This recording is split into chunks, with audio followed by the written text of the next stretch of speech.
السلام عليكم ورحمة الله وبركاته أصحابي وين سلامي waxaan rabay maanta inaan idinkaga faa'iideeyo asxaabta moobiladooda ka culus yahay siiba hadba haddii aad meel tusaale ahaan aad gashid oo kale uu jam kaa noqonaya dhaqso uusan kusoo baxeen oo aad ku daashid oo kale sida hadda saan oo kale marka application yar oo kaa caawinaya baa jira applicationkaas maxaa laga helaa play storeka kala soo degi kartaan marka appkan waa app aad u fiican anigu ahaantayda waxaan dhihi lahaa waa mid wanaagsan anigu xitaa waa tijaabiyey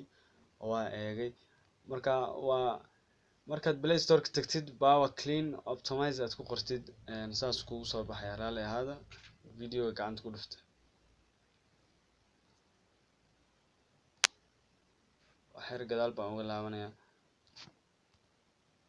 marka saa ugu qortid waa soo degsanaysaa install accept wax yar daqiiqadan buu kusoo degaya wax saasa ma ahan haddii aad rabtid commentiga hoose ku qoran wada aqrin kartaa it's very easy to use iyo adu qoraalada kale qof xumaan ka sheegaya anigu hadda ma arag ilaa hadda commentiga ilaa muddo ilaa cabaar baa aqrinayay marka asxaabay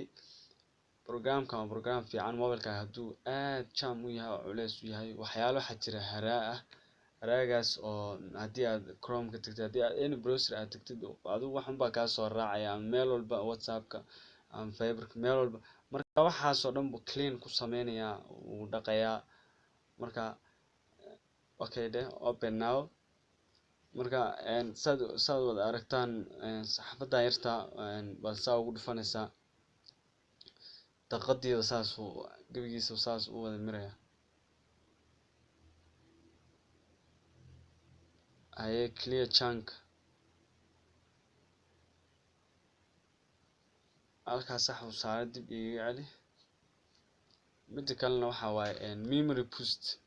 isigana hadduu memoryga mobileka ku jiro wuu kuu dhaqayaa memoryga si gooniya maskaxdana si gooniya mobilka marka asigana waa uu dhameeyey wax culeys haddi kadib arki maysid marka asxaabay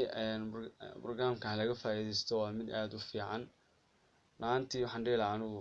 si wuxuu u fiican yahay asxaabta aad iyo aad uga caawinaysa maxayade mobilkooda in jam iyo waxa uu kusoo kordhiyey marka even haddii aad xitaa application aad tirtiri weysid ee kuga adkaato